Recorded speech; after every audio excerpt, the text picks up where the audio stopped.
আসসালামু আলাইকুম প্রিয় শিক্ষার্থীবৃন্দ। আজ আমরা দেখব যে কিভাবে পিসিতে স্ক্রিনশট এবং কিভাবে স্ক্রিন রেকর্ডিং করতে হয়। তো চলুন বেশি কথা না বলে আমরা ভিডিওটি শুরু করি। তো সর্বপ্রথমে আমাদের এই সার্চ বারে এসে লিখতে হবে স্নিপিং টুল, SNIPP। এই যে স্নিপিং টুল আমাদের পাশে এসে গেছে। তারপর আমরা এটাতে ক্লিক করব।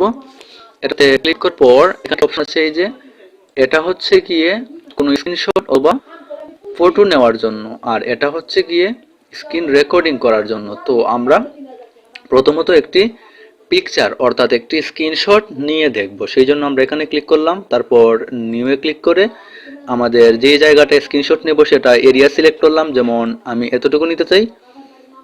এই যে আমি নিলাম, এই যে স্ক্রিনশট হয়ে গেছে। এখন আমরা এটি সেভ করব। এটি সেভ করার জন্য আমরা এই যে একটি আইকন দেখতে পাচ্ছেন, এখানে ক্লিক করব। এখানে ক্লিক করার পর আমরা যেই জায়গায় এটি রাখতে চাই সেই জায়গাটি সিলেক্ট করব। যেমন আমি দিস পিসি থেকে ডি ড্রাইভে এটি রাখতে চাই, আমি ডি ড্রাইভে চলে গেলাম। তারপর এখানে সেভে ক্লিক করে এটি এখানে রেখে দিলাম। আচ্ছা, এখন আমরা দেখব কিভাবে স্ক্রিন রেকর্ডিং করতে হয়। তো স্ক্রিন রেকর্ডিং করার জন্য আমরা আবারও এখানে গিয়ে লিখব স্নিপিং টুল,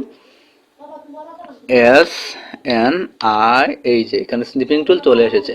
তো আমরা এখানে ক্লিক করব। ক্লিক করার পর এখন আমরা ভিডিও অর্থাৎ স্ক্রিন রেকর্ডিং করব, এর জন্য আমরা এটাতে ক্লিক করব। এটাতে ক্লিক করার পর আমরা নিউয়ে ক্লিক করব। নিউয়ে ক্লিক করার পর আমরা এরিয়া সিলেক্ট করব ভিডিও রেকর্ডিং এর জন্য। এই যে এরিয়া সিলেক্ট করলাম। এখন আমরা স্টার্টে ক্লিক করব।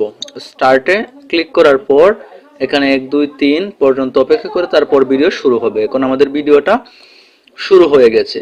তো এইভাবেই পিসিতে স্ক্রিনশট এবং স্ক্রিন রেকর্ডিং করতে হয়। তো আশা করি সবাই বুঝতে পেরেছেন। সবাই ভালো থাকবেন, সুস্থ থাকবেন। আল্লাহ হাফেজ।